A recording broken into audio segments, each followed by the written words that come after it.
Hello, Skokie Valley. We're live in the mobile Beit Midrash here. I want to talk about doorways. Doorways. On Hanukkah, we have the holiday of doorways. The Gemara says that we are supposed to ideally light our Chanukiah al petach beito mibachutz, at the entrance of your house outside. Many of us do that at our window. We're supposed to do it somewhere that looks out. Why? What's the big deal about doorways?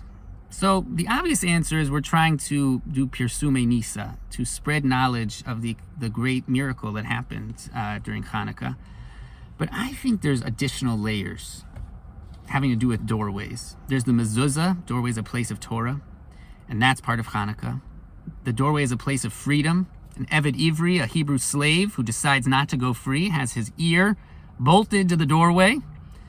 Doorway is a place where we recognize the fact that we can come in and out, that we're free, and that's part of Hanukkah. But also, I think there's another layer. What happens at doorways? To understand that, we have to look at Masechet Shabbat. The Mishnah of Shabbat, the very first Mishnah, is about a homeowner and a poor person. The homeowner is handing tzedakah to the poor person outside. The Mishnah brings this to discuss the laws of transferring things across domains on Shabbat, which isn't allowed, but it teaches us something I think very important, which is that a doorway is a place for giving tzedakah. A doorway is a place for looking out and seeing who's in need, who's at the door, waiting for you, asking for your help. And it happens that all the laws of Hanukkah occur in Masechet Shabbat.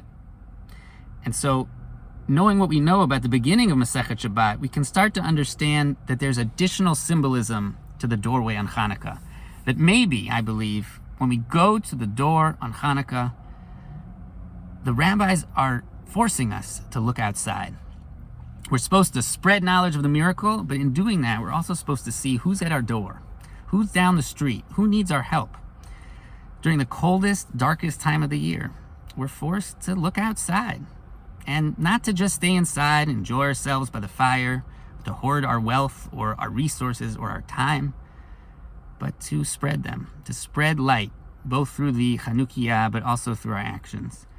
Many of us had the privilege of doing that this week at Light the Night, where we spread cookies and light and chesed and clothes to those who need it.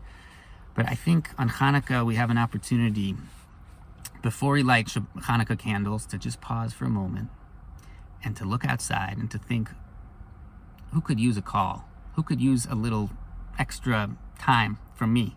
Who could use a gift or a smile? Maybe I'll call them. Maybe I'll reach out to them.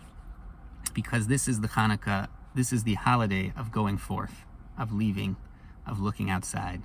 May we be blessed to spread that light through Skokie and through the whole world. Hanukkah Sameach.